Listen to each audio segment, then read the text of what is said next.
आइए हम लोग आज के वीडियो में सीखते हैं कुल गुणनखंडों या भाजक की संख्या ज्ञात करना। ठीक है, देखिए आपके सामने ये प्रश्न है कि 56 में कुल गुणनखंडों की संख्या क्या होगी।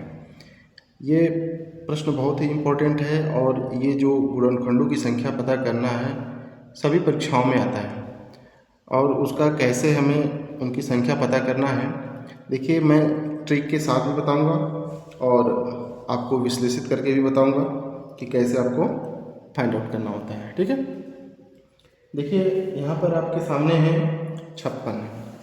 56 की गुणनखंडों की संख्या मालूम करनी है, तो आप 56 ले लीजिए।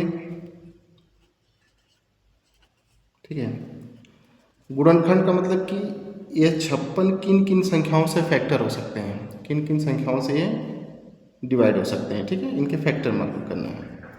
तो देखिए एक से तो ये कट जाएगा, दो से भी कट जाएगा, फिर चार से भी कट जाएगा, सात आठ 56 होता ना, सात से भी कट जाएगा, आठ से भी कट जाएगा, 9 10 11 12 से नहीं कटेगा, 13 से भी नहीं कटेगा, 14 से कटेगा। ठीक है, 14 से कटेगा, फिर किससे कटेगा, 28 से कट जाएगा, फिर किससे कट जाएगा, 56 से ही कटेगा। अरे बस समझ में। तो मतलब आपको ये पता करना है कि हमारा जो संख्या 56 है ये किन किन संख्याओं से विभाजित हो जाएगा। एक से, दो से, चार से, सात से, आठ से, 14 28 56, इन सब से ये कट जाएगा। तो इस तरह से आप ज्ञात करेंगे तो संख्याओं का पता चल गया, एक दो तीन चार पाँच छः सात आठ, कितने हो गए, आठ। तो आपका तो ऑप्शन ए मिल गया। ठीक है ना, लेकिन ये तो छोटी सी संख्या है, आप इसे पता कर ले रहे हैं। बड़ी संख्या रहती तो क्या करते हैं। ठीक है, आइए हम लोग छोटे संख्याओं से ही सीखते हैं कि इन संख्याओं से बड़ी बड़ी संख्याओं को भी आसानी से निकाल सकते हैं, उनके गुणनखंडों की संख्या। देखिए ये ट्रिक मैं जो बताने जा रहा हूँ वो ट्रिक सभी पे फॉलो होगा, ये रूल भी सभी संख्याओं पर लगेगा, लेकिन आपको ढूंढना पड़ेगा, खोजना पड़ेगा कौन सी संख्या से कटेगी, कौन सी संख्या से कटेगी। तो बड़ी संख्या आ जाए तो आपको दिक्कत होगी, सबको दिक्कत होगी। तो उसका ट्रिक जो मैं ये बता रहा हूँ वो सारे संख्याओं पर लागू होगा। ठीक है, तो करेंगे क्या कि पहले आप इस 56 का फैक्टर कर लेंगे। आपको बताया गया है, लसम असम में बताया गया था कि इस तरीके से करके आप इसे फैक्टर कर लीजिएगा। तो सबसे छोटी संख्याओं से इसे डिवाइड करते हैं। सबसे छोटी संख्या 2 होती है, तो 2 से इसे डिवाइड करिए तो क्या ये 2 से कट जाएगी, तो बिल्कुल कट जाएगी 2 से। ये कितने बार में कटेगी, ये देखिए 2 के भाग 5 में देंगे, 2 बार जाएगी, 2 दूना 4, 5 नहीं आएगा, एक बगल में जाएगा, एक एक्स्ट्रा बच रहा तो एक जाएगा 16, 2 अठे 16। फिर 2 से इसे काटिए, 2 से ये 2 एक कम 2 और 2 चौका 8, कितना बार में कटा, 14 बार में कटा। फिर 2 से काटिए इसको, 2 सत्ते 14, फिर 7 से काटिए, 7 एक कम 7। तो आपका 56 जो है 2 2 2 7 इन सब संख्याओं से यहाँ पर विभाजित हो रहा है। ठीक है, तो आप यहाँ लिख सकते हैं 56 का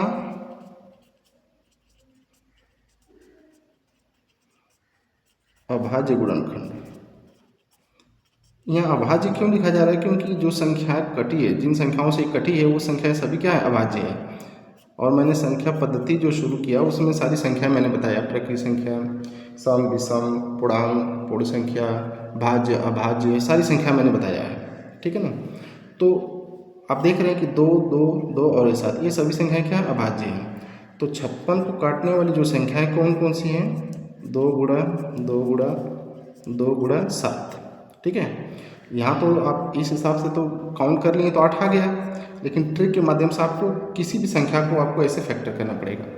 जब फैक्टर करेंगे तो जो ये आया है उसे आप इस तरह से मल्टीप्लाई के रूप में लिख सकते हैं। ठीक है ना, फिर इसे क्या करेंगे, 2 कितने बार है गिनिए इसमें, 1 2 3। ठीक है ना, तो 2 पर कितने घात कर लेंगे, 3 घात कर लेंगे। ठीक है, फिर गुणा ये क्या है, 7 है, तो 7 कोई संख्या नहीं है, तो इसे आप क्या मान सकते हैं, कोई घात नहीं थे, किसी भी संख्या पर कोई पावर नहीं थे, एक होता है, क्योंकि ये 7 कितने बार है, एक बार है। ये 2 कितने बार है, 3 बार है, देखिए 3 बार है ना, इसलिए इस पर 3 घात हो गया। अब यहाँ तो 2 पे 3 गुणा 7 पर 1। अब आपको संख्या पता करना है, ठीक ना। तो 56 में कुल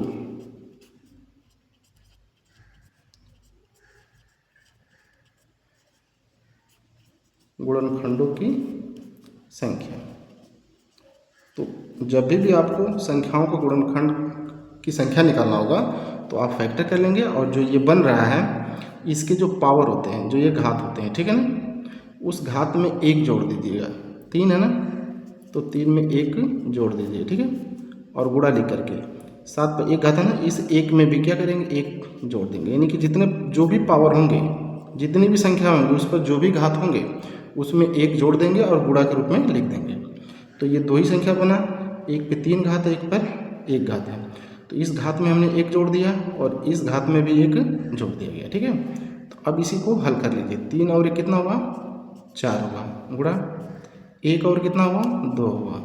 तो 4 और 2 का गुणा कर देंगे तो 4 गुना कितना हो गया, 8 हो गया। देखिए 8 ऑप्शन में आ गया ना। तो ये छोटी संख्या थी, आप ऐसे भी पता कर सकते हैं ऐसे, लेकिन जब बड़ी संख्या दी जाए तब क्या करेंगे, ठीक है ना। आइए अगला सवाल हम लोग देखते हैं।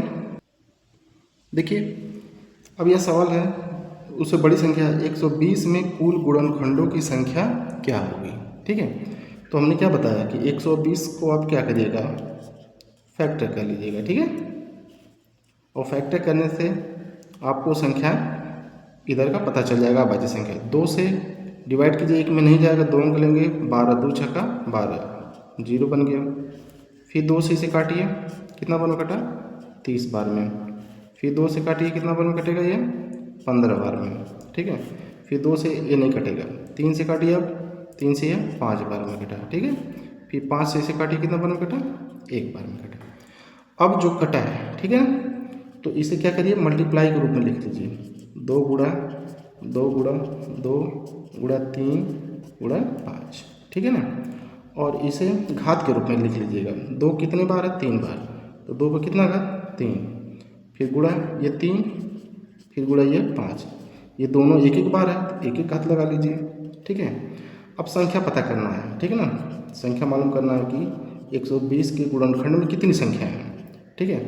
तो पता करिए, तो 2 पे 3 घात है, 3 में को क्या करिएगा, हमने बताया ना कि सबके घात में एक एक जोड़ देना है। और पहले वाले घात में जब जोड़ेंगे फिर गुणा, दूसरे वाले घात में जब जोड़ेंगे और सब में एक एक जोड़ना है, फिर गुणा। तीसरी संख्या दिया है यहाँ पे, इस पर भी एक घात है तो इसमें भी एक जोड़ लीजिए, ठीक है। ऐसे करने के बाद अब इसे सॉल्व कर लीजिए। 3 और 1 कितना हुआ, 4, गुणा 1 और कितना हुआ, 2 हुआ, गुणा 1 और कितना हुआ, 2 हुआ। अब इसका गुणा कर लीजिएगा, तो 4 दूना 8, 8 दूना 16, तो गुणनखंडों की संख्या कितनी निकल गई, 16 निकल गई, ठीक है ना। अब ऐसे आप चाहेंगे कि आपको ढूंढना पड़े, तो देखिए 120 है ना, तो 120 किससे किससे कटेगा, 1 से कटेगा, 2 से कटेगा, 3 से कटेगा, 4 से भी कट जाएगा, 5 से भी कट जाएगा, 6 से भी कट जाएगा, 7 से नहीं कटेगा, 8 से कट जाएगा, 9 से नहीं कटेगा, 10 से कटेगा, 11 से नहीं कटेगा, ये 12 से कटेगा, 13 से नहीं कटेगा, 14 से भी नहीं कटेगा, 15 से कटेगा, 16 से भी नहीं कटेगा, 17 18 से भी नहीं कटेगा, 19 से भी नहीं कटेगा, किससे कटेगा, 20 से। फिर 21 से भी नहीं कटेगा, ये 22 से भी नहीं कटेगा, 23 भी संख्या इसको नहीं काटेगी, 24 5 120 होता है, 24 काट देगी, ठीक है। फिर 25 26 27 28 29 ये सबसे नहीं कटेगी, 30 से कट जाएगी, 30 से कट जाएगी। फिर 40 से कट जाएगी। अब बताइए 30 और 40 के बीच में जितनी संख्या है सबसे चेक करेंगे तो समय लगेगा, ठीक है। 40 से कट जाएगा, फिर ये 60 से कट जाएगी और 120 से कट जाएगी। तो इसको काउंट करिए, 1 2 3 4 5 6 7 8 9 10 11 12 13 14 15 16 आया ना 16। तो ये वाला विधि जब अपनाइएगा तो आपका समय ज़्यादा नुकसान होगा और हर संख्याओं से चेक करना पड़ेगा। छोटी छोटी संख्याएं तो ठीक है, लेकिन बड़ी बड़ी संख्याओं से इसमें भाग दे करके चेक करेंगे कि कट रहा है कि नहीं कट रहा है, तो समय बहुत नुकसान होगा। तो इसलिए आप ये विधि अपनाइएगा, जो भी संख्या दिया जाए, ठीक है ना, जो भी संख्या दिया जाए उसका फैक्टर कर लीजिएगा और ये जो आ रहा है उसको ऐसे लिख करके जो संख्या जितनी बार है उसको उतना घात बना लीजिएगा, ठीक है। और जिस पर कोई संख्या डबल ट्रिपल नहीं है तो एक ही बार सिंगल है तो एक घात बना लीजिएगा और घातों में एक एक जोड़ दीजिएगा। प्रत्येक घात में एक एक क्या करेंगे, जोड़ देंगे और सबका आपस में गुणा कर देंगे, आपका आंसर आ जाएगा, कम समय में आ जाएगा, ठीक है। लेकिन इसमें कुछ प्रश्न और बनते हैं। अभी कद है 120 में कुल गुणनखंडों की संख्या जो है, इसमें कद है कि 120 में विषम गुणनखंडों की संख्या बता दीजिए, 120 में सम गुणनखंडों की संख्या बताइए। ठीक है, ये तो केवल गुणनखंडों की संख्या है, इस गुणनखंड में सम भी है और क्या है, विषम भी है। तो ऐसे ज्ञात करके फिर बाद में इसमें सम पूछ रहा तो सम गिनेंगे कि कितने कौन कौन सम है, कौन कौन विषम है, तो ऐसे आपका समझ आता जाएगा। तो आप क्या करिएगा कि जब आप ऐसे सॉल्व कर लीजिएगा तो विषम गुणनखंडों की संख्या जब निकालना होगा तो करना क्या है, सम संख्या को छोड़कर, जब विषम पूछे थे, सम संख्या को छोड़कर जो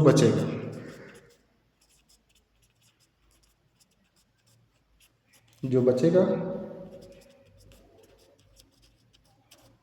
उसकी घात।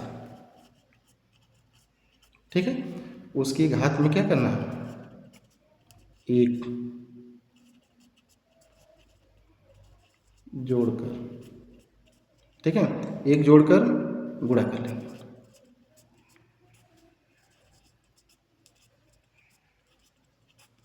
ठीक है, ये चीज़ होता है। विषम गुणनखंडों की जब संख्या निकालना तो सम को छोड़ दीजिएगा। ठीक है ना, तो देखिए आपका चीज़ यही बन रहा है ना, यही। तो इसमें सम संख्या कौन है, यही है सम संख्या 2 पे 3, इसे छोड़ देंगे तो आपका बचा क्या आपका है, बच क्या रहा है यहाँ पे, 3 पर 1 बच रहा है और गुणा 5 पर 1 बच रहा है, यानी विषम वाली बच रहा है। अब इसमें हमको विषम की संख्या निकालना ना, तो करेंगे क्या, इसके पावर क्या 1 है तो 1 इसमें जोड़ देंगे। क्या करा है, घात में 1 जोड़ करके गुणा करेंगे, गुणा का चिन्ह, यहाँ भी एक घात है तो इसमें भी 1 जोड़ लीजिए। ठीक है, तो अब इनका गुणा, 1 और 1 का गुणा जोड़ेंगे तो कितना हो जाएगा, 2 गुणा, फिर 1 और 1 को जोड़ेंगे तो कितना हो जाएगा, 2, तो 2 का 2 में गुणा कर लीजिए कितना हो जाएगा, 4 हो जाएगा। यानी कि इन पूरी संख्याओं में जो गुणनखंडों की संख्या है उनमें विषम गुणनखंडों की संख्या कितनी है, 4 है। ठीक है ना, यहाँ पे गिन लेंगे 1 2 3, ठीक है, और 1 4, देखिए एक ये नहीं, 1 2 3 और ये 4, 4 को विषम है कि नहीं। अब बाकी शेष जो बचा वो क्या हो गया, सम हो गया। लेकिन इसे कैसे मालूम करना है, ठीक है, आइए उसको बताते हैं। ठीक है, जब सम गुणनखंडों की संख्या पता करना है तो क्या करेंगे कि इसमें, ठीक है, इसमें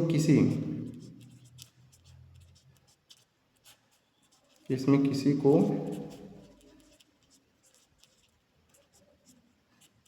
छोड़ना नहीं पड़ता है। ठीक है, इसमें किसी को नहीं छोड़ेंगे। जब हम लोग विषम का निकाल रहे थे तो उसमें सम को छोड़ दे रहे थे, लेकिन जब आपको सम का पूछेगा तो इसमें किसी को छोड़ना नहीं पड़ता है, बल्कि क्या करना पड़ता है, बल्कि सम अभाज्य के घात कर जो, ठीक है ना,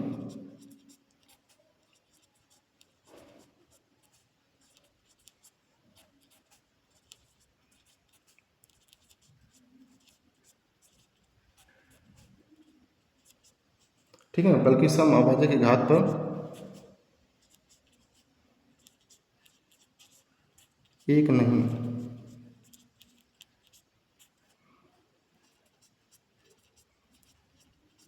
एक नहीं जोड़ा जाएगा। जो सम वाली संख्या होंगी उसमें एक नहीं जोड़ा जाएगा। ठीक है ना, लेकिन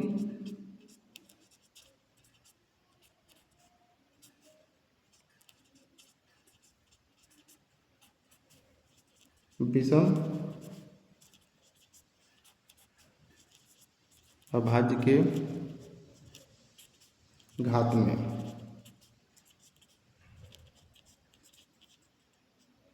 एक जोड़ा जाएगा।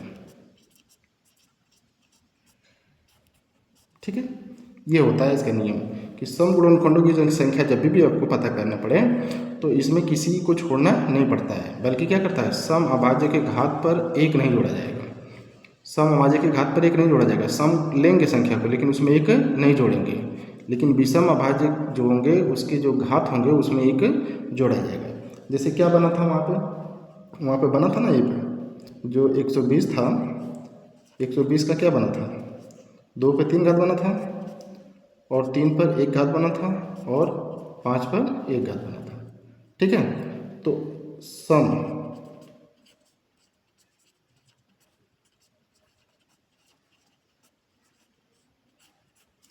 गुणनखंडों की संख्या निकालना। ठीक है, तो सम को लेंगे लेकिन इसे घात को नहीं लेंगे। 2 ले लीजिए, सम संख्या कौन है, 2 है, सम अभाज्य है ना।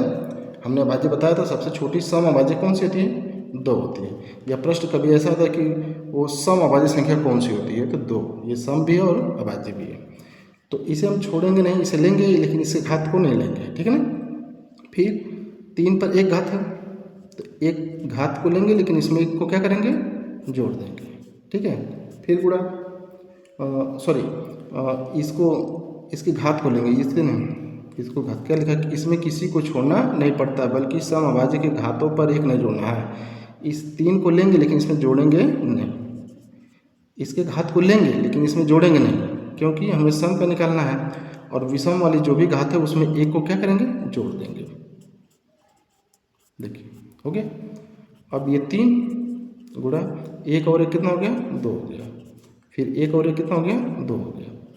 तो 3 दूना 6, 6 दूना कितना हुआ, 12। तो यानी कि आपका सम गुणनखंडों की संख्या कितनी हो गई, 12 हो गई। ऐसे पहले हमने बताया था विषम, तो विषम का 4 था, तो विषम संख्या के 4 गुणनखंडों की संख्या हुई, और सम के कितने में, 12। टोटल मिला के क्या हुआ, 12 4 16, यानी 120 के गुणनखंडों की संख्या 16 है, सम का कितना है 12, और विषम का कितना है 4। ठीक है, आई होप कि आप लोगों को समझ में आ रहा है। आइए ये प्रश्न देखते हैं। 108 में कुल गुणनखंडों की संख्या, कुल सम गुणनखंडों की संख्या और कुल विषम गुणनखंडों की संख्या ज्ञात करना। मैंने एक ही प्रश्न में सबको ले लिया है, कुछ नहीं करना है आपको, बस वही काम करना है। 108 का क्या कर लीजिएगा, सीधे सीधे खंड कर लीजिएगा। 2 से कटा कितना बार में, 54 बार में। फिर 2 से इसे काटेंगे तो कितना बार में कटेगा, 27 बार में। फिर ये 2 से नहीं कटेगा, 3 से कटेगा 9 बार में। फिर ये 3 से कटेगा 3 बार में। फिर ये 3 से कटेगा 1 बार में। ठीक है ना। तो यानी 108 के जो गुणनखंडों की संख्या बना है, 2 गुणा 2, फिर 3 गुणा 3 गुणा 3, यही बना है। तो 2 पर 2 बार है तो 2 घात कर लीजिएगा। 3 कितना घात है, 3 कितने बार है, 3 बार है, तो इसमें 3 घात कर लीजिए। ठीक है, अब क्या करना है कि संख्या बताना है, कौन सा, गुणनखंडों की संख्या। तो गुणनखंडों की संख्या,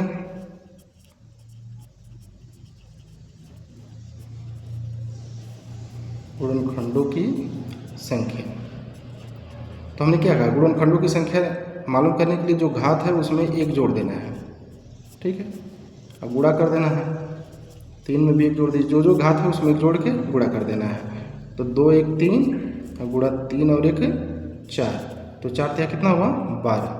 यानी कुल गुणनखंडों की संख्या कितनी हो जाएगी, 12। जब गुणनखंडों की संख्या पूछेगा तो आप 12 बताएंगे। अगर पूछ दे सम गुणनखंडों की संख्या निकालिए, तो इसमें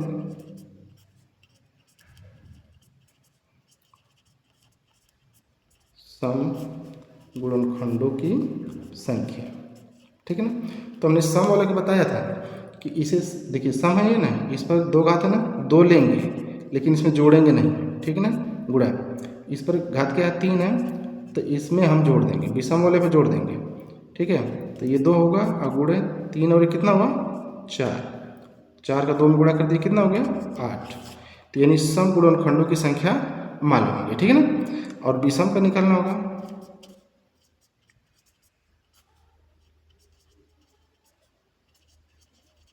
विषम गुणनखंडों की संख्या, जब आपको विषम गुणनखंडों की संख्या निकालना है तो हमने क्या कहा था कि विषम वाले में सम को छोड़ देना है। तो सम वाली संख्या को क्या करेंगे, छोड़ देंगे। सम यही है, इसको छोड़ देंगे।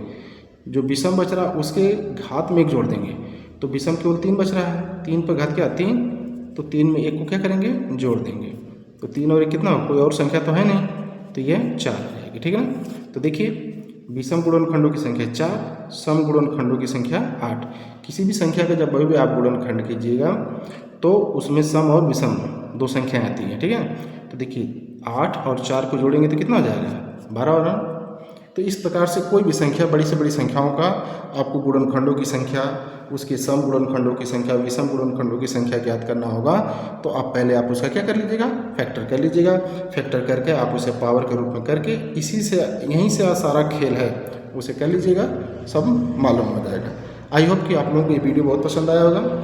अगर वीडियो पसंद आया है, आप लोग नए हैं इस चैनल पर, तो चैनल को सब्सक्राइब, लाइक, शेयर, कमेंट जरूर कीजिए।